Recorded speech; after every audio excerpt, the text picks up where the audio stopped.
Assalamualaikum warahmatullahi wabarakatuh. Waalaikumsalam warahmatullahi wabarakatuh. Selamat pagi Bu Endang. Selamat pagi juga. Terima kasih sebelumnya saya ucapkan pada Bu Endang untuk menyempatkan waktu sesuai dengan permintaan saya kemarin untuk saya ajak berbicara dari hati ke hati, yaitu tentang pengambilan keputusan di SDN 2 Sukodono yang Ibu pimpin. Yang ingin saya tahu ada beberapa hal ya Bu ya. Jadi saya mohon Bu Endang dengan ketulusan hati untuk membantu saya dan memberikan pencerahan kepada saya terkait dengan pengambilan keputusan di SD 2 Sukodono. Kemudian untuk yang ingin saya tahu adalah selama ini dalam pengambilan keputusan bagaimana Ibu dapat mengidentifikasi atau membedakan kasus-kasus yang merupakan dilema etika ataukah rujukan moral. Ya, begini Bu, untuk kasus yang ada di lembaga itu ada yang masuk dalam kasus dilema etika dan ada juga kasus yang bujukan atau perundungan. Di sini perlu saya jelaskan, menurut pemahaman kami, untuk keputusan yang mengandung dilema etika itu, keputusan yang saya ambil satu memutuskan keputusan yang lebih banyak keuntungan daripada kerugiannya. Terus dua, jangan sampai menimbulkan efek psikologis yang akan mengganggu kinerja seorang guru itu di lembaga kami. Terus tiga, terhadap permasalahan yang sama sebagai pembelajaran bagi guru-guru yang lain dalam permasalahan yang serupa, utamanya yang menyangkut dengan disiplin kinerja. Terus yang keempat, saya siap menerima apabila mungkin anak buah kami atau guru kami tidak puas atas keputusan yang saya ambil tersebut. Jadi saya tetap konsisten terhadap keputusan yang saya ambil. Ini adalah yang mengandung unsur dilema etika. Terus selanjutnya menurut pemahaman kami yang kasus tentang perundungan atau bujukan itu saya langsung bisa melihat itu adalah perbuatan yang tidak benar atau langsung, jadi saya langsung memberi pengarahan, memberi petunjuk bahwa untuk perbuatan yang itu, perbuatan yang perundungan itu, untuk anak-anak kita, misalnya anak-anak ada yang bersikap seperti itu, suka perundungan itu, saya langsung mengambil keputusan terus memberi penjelasan kepada anak bahwa perbuatan perundungan adalah termasuk perbuatan yang tercela. Jadi saya langsung mengambil sikap tegas bahwa perbuatan itu adalah tidak betul. Jadi begitulah ini yang bisa saya simpulkan untuk pengambilan keputusan antara dilema etika dan perundungan. Tadi Ibu sudah menjelaskan tentang dilema etika yang satu masalah itu mempunyai dua nilai yang berseberangan ya. Jadi harus memilih salah satu. Ya itu. Untuk selama ini bagaimana Ibu menjalankan pengambilan keputusan di sekolah Ibu, terutama untuk yang dilema etika, yang itu tadi satu kasus, tetapi nilai kebajikan keduanya itu saling bertentangan, misalnya tentang kesetiaan atau tentang kejujuran atau mungkin belas kasihan, itu bagaimana Bu? apa yang dipilih atau apa yang diputuskan? Ya, terhadap permasalahan yang sama, itu tadi saya mengambil keputusan tetap konsisten terhadap keputusan saya. Jadi ya saya pilih mana yang sebetulnya dua itu ada kerugian ada kelebihan. Jadi itu sekaligus langkah-langkah yang Ibu ambil dalam pengambilan keputusan ya terkait dengan dilema etika yang kedua nilai yang terkandung di dalam satu kasus itu sama-sama positif atau sama-sama benar ya Bu ya. Jadi itu langkahnya. Kemudian hal apa yang selama ini Ibu anggap efektif dalam pengambilan keputusan pada kasus-kasus dilema etika? Jadi keputusannya itu bagaimana yang bisa diterima semua pihak, terus akibatnya itu yang paling kecil gimana? Ya itu tadi kita ya komunikasi langsung dengan yang bersangkutan, terus kita adakan wawancara komunikasi secara kekeluargaan yang ternyata kalau itu menurut saya benar, ya sudah langsung saya simpulkan. Mungkin salah satunya ada kerugian, tapi menurut saya lebih banyak keuntungannya daripada kerugiannya itu.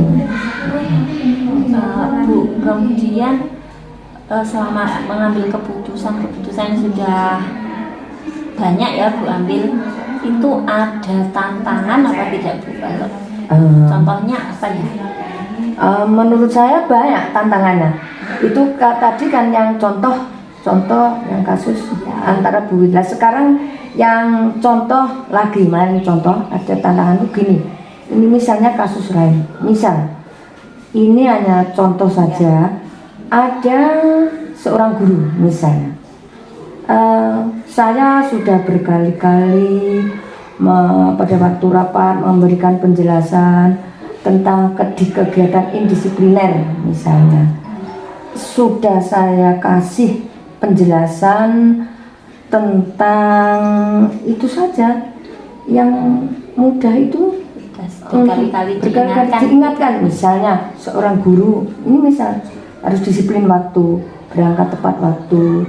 Seorang guru dalam pembelajaran harus membuat perangkat pembelajaran.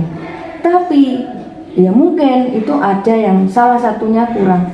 Ya tidak segan-segannya pertama 2 kali saya diam, tapi setelah saya lihat saya lihat perkembangan kok tidak ada perubahan, ya saya langsung menegurnya bahwa untuk kegiatan bahwa perbuatan Pak Guru atau Guru A itu adalah sudah agak melanggar indisipliner. Jadi yuk kita mengambil tindakan lagi, kita beri teguran itu. Kemudian kalau untuk menyelesaikan, misalnya ada masalah gitu ya Bu ya, untuk menyelesaikannya biasanya Bu Endang itu punya jadwal tersendiri atau langsung saat itu juga dalam menyelesaikan masalahnya itu Bu? Ya punya jadwal tersendiri. Misalnya ada permasalahan hari ini, kita konsultasikan dulu, kita bincang-bincang, terus nanti lain waktu, iya Bu, lain waktu, atau ya Pak nanti lain waktu kita ketemu, kita selesaikan supaya ada pemikiran yang lebih mendetil gitu. Kemudian apakah ada seseorang atau faktor-faktor yang selama ini mempermudah atau bisa membantu Bu Endang dalam pengambilan suatu keputusan suatu masalah? Ya faktornya bisa kita mungkin sharing dengan teman sejawat, sharing dengan Bapak Ibu guru di sekolah itu, di lembaga kami, atau kalau urusan dengan komite dan komite, sehingga mempermudah kelancaran dalam pembuatan keputusan. Begitu ya. Nah Bu Endang, ini kita sudah sampai ke penghujung pembicaraan kita. Menurut Bu Endang, apa ada pembelajaran yang dapat Bu Endang petik dari pengalaman-pengalaman yang sudah Bu Endang alami selama menjabat sebagai kepala sekolah dalam pengambilan keputusan di sekolah. Pembelajarannya apa? Pembelajarannya ada. Ketika saya guru, dulu saya hanya menjadi guru, itu untuk bagaimanakah seorang pemimpin mengambil keputusan atau gimana, hampir mungkin 50% saya belum tahu.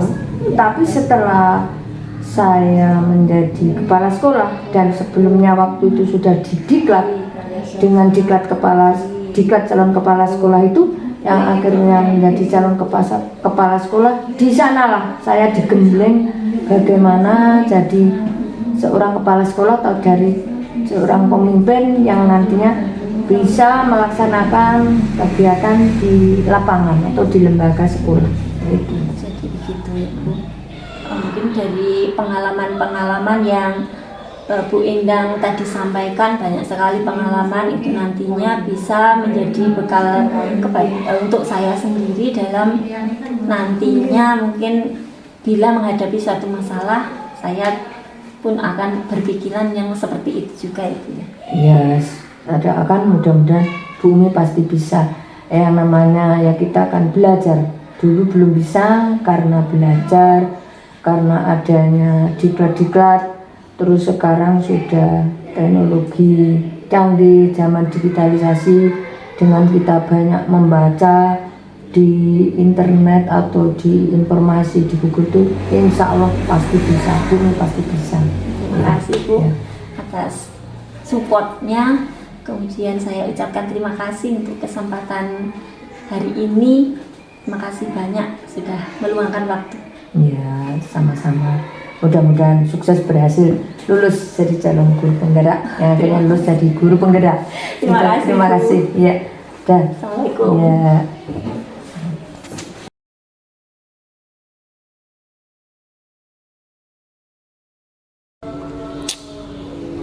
Assalamualaikum warahmatullahi wabarakatuh. Selamat pagi Pak Sianto.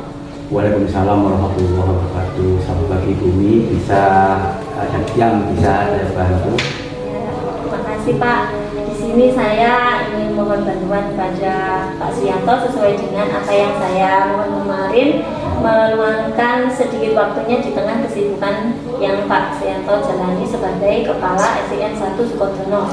Di sini saya akan belajar dan ingin tahu bagaimana dalam Pak Sianto memutuskan suatu kasus atau kejadian di SDN 1 Sukodono selaku pimpinan atau kepala sekolah.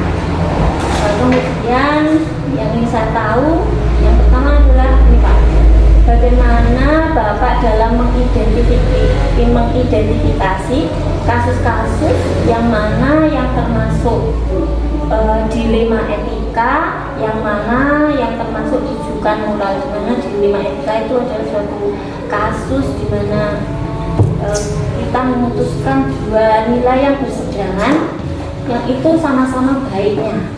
Kemudian kalau rujukan moral itu adalah suatu kasus di mana yang bila satu memutuskan kita itu salah, kemudian yang satunya itu benar dan kita harus memilih salah satunya. Itu bagaimana Pak? Terima kasih. Sebelumnya kita akan juga ada pilah-pilah kasus per kasus. Ya, cara penyelesaiannya juga kita selesaikan kasus demi kasus.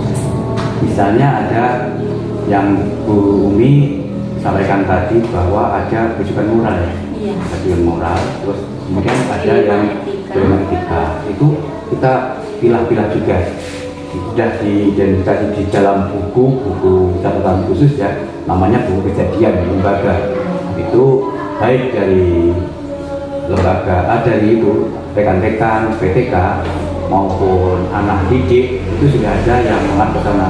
Jadi ada identifikasi khusus bahwa ini kejadian ini menimpa para siswa atau menimpa para gurunya. Nah ini perlu diidentifikasi itu. Kalau siswa nanti juga ditangani oleh guru kelas masing-masing sepanjang bisa ya.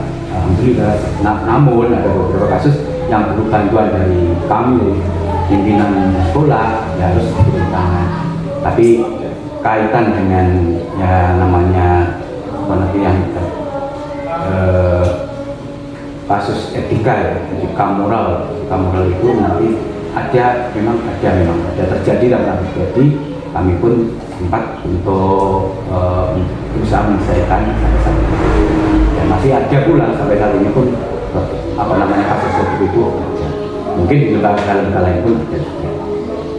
Kehidupan itu tidak terlepas dari masalah ya Pak ya. Dan kita harus siap dalam menyelesaikan masalah itu terkait kita sebagai pemimpin dalam sebuah institusi ya Pak ya. Iya betul sekali. Kemudian bagaimana Pak Sri dalam menjalankan pengambilan keputusan sekolah terkait itu, misalnya satu kasus ya Pak, kemudian sama-sama mempunyai nilai kebajikan atau nilai yang baik. Di satu sisi pilih ini kita bertentangan dengan sisi yang lain, tapi keduanya itu sama-sama baik. Bagaimana? Ya baik. Harus pilih yang mana? Kalau seperti itu namanya sama-sama sedikitnya studi kasus sama. Namun kita juga punya kriteria untuk namanya skala prioritas. Jadi skala prioritasnya ada. Jadi yang diselesaikan ini dulu, yang diselesaikan ini dulu. Apakah ini harus dikalahkan? Enggak. Apakah ini harus dimenangkan? Enggak. Tapi ada skala kasus yang harus diselesaikan ini dulu. Itu termasuk langkah atau prosedur Bapak dalam mengambil suatu keputusan ya. Betul. Jadi dipertimbangkan bagaimana prioritasnya, Iya, prioritas. bagaimana ya. Iya. Kemudian hal apa saja yang selama ini Bapak sudah anggap efektif dalam pengambilan keputusan pada kasus-kasus dilema etika? Ini Bu, kalau yang saya merasakan terlalu efektif juga belum ada. Namun kami pun berusaha dengan rekan-rekan sepanjang kami putuskan bersama-sama dengan teman, rekan-rekan saya pertimbangkan, oh ini putusannya seperti itu. Kemudian teman-teman banyak yang menyetujui, ya itulah yang kami anggap sebagai keputusan efektif atau langkah efektif yang saya ambil. Jadi satu kasus diselesaikan misalnya bersama-sama. Kemudian kita ambil keputusan bersama, kemudian ditawarkan kok ini kasusnya seperti diselesaikan seperti ini, semua menerima. Itu yang saya anggap sebagai langkah yang paling efektif. Jadi tidak saya mengambil keputusan secara sendiri, tidak. Keputusan bersama. Ya. Jadi semuanya merasa ikut bertanggung jawab ya, dalam kasus-kasus dilema etika itu di lembaga saya. Kemudian Pak Srianto, apakah ada tantangan dalam pengambilan keputusan itu? Apa merasa ada tantangan atau contohnya apa ya tantangannya? Ada juga. Misalnya begini ya, kasus ada namanya, misal Bumi minta contoh yang real, Bumi yang kasus dilema etika. Misalnya yang Bumi mau, contohnya apa? Ini saya beri contoh kasus yang ada di lembaga saya. Misalnya kasus guru, misalnya gurunya Pak Srianto itu adalah salah tantangannya kalau guru-guru itu, kalau menyelesaikan kasus dilema etika guru-guru ini juga tidak lepas dari tantangan keluarga, dari background beliau-beliaunya itu bagaimana. Saya lihat kalau itu memang termasuk ada kaitan itu keluarganya, itu keluarga misalnya lingkup pendidik, itu saya kira juga paham juga. Tapi kadang-kadang tidak juga, itu dari latar belakang keluarganya kok backgroundnya seperti ini, cara menyelesaikan juga berbeda. Dilihat supaya kita hanya meminimalisir namanya kekurang sepahaman ini menjadi meruncing. Nah, saya tidak ingin masalah itu, tapi kasusnya selesai, Tapi untuk bisikan-bisikan keluarga tidak begitu terasa.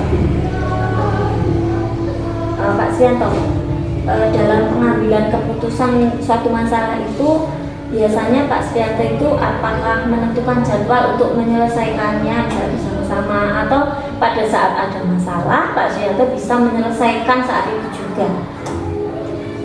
Tinggal kasusnya. Kalau kasusnya itu saya anggap ringan, saya selesaikan saat itu juga. Namun kalau kasusnya itu kelihatannya ada berbuntut, itu ada jadwal untuk menyelesaikan kasus ini, ada jadwal. Kalau diselesaikan pertama belum selesai, kedua ada fase-fasenya sampai kasus itu rampung dengan sempurna. Begitu ya Pak ya. Iya. Kemudian apakah ada faktor yang selama ini bisa mempermudah atau orang yang bisa membantu Pak Srianto dalam pengambilan keputusan terkait kasus di 5 etika tadi? Ada. Ya, kita membangun kerjasama dari tim kami, timbeknya itu kita kedepankan dengan timbeknya.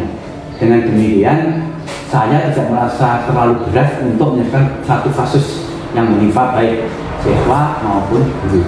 Jadi itu yang menjadi kendala tadi ya hanya dari backgroundnya dari masing-masing personil namanya, dari pihak keluarga itu bagaimana kita, dan anak pun demikian. Kalau ada kasus-kasus seperti itu kita juga melihat keluarganya, kita datangi rumahnya, bagaimana keadaan rumahnya, bagaimana keluarganya, itu kan secara langsung mempengaruhi secara psikologis anak tersebut. Kalau itu kasus menimpa anak, kalau guru ya kita jajaki ini keluarganya bagaimana, dan cara untuk mengurangi namanya keseberangan yang meruncing itu kita tahap untuk gurunya. Kalau anak-anak biasanya kasus itu kita selesaikan kebanyakan sekali diselesaikan rampung. Namun tidak juga anak-anak yang mempunyai kebutuhan khusus untuk penanganan, jadi masih berlanjut. Saat ini pun ada anak-anak yang mempunyai kasus seperti itu dalam penanganan kami dan Bu Wali kelasnya. Jadi itu tergantung berapa besar masalahnya dan seberapa dalam ya Pak ya. Betul sekali kasusnya.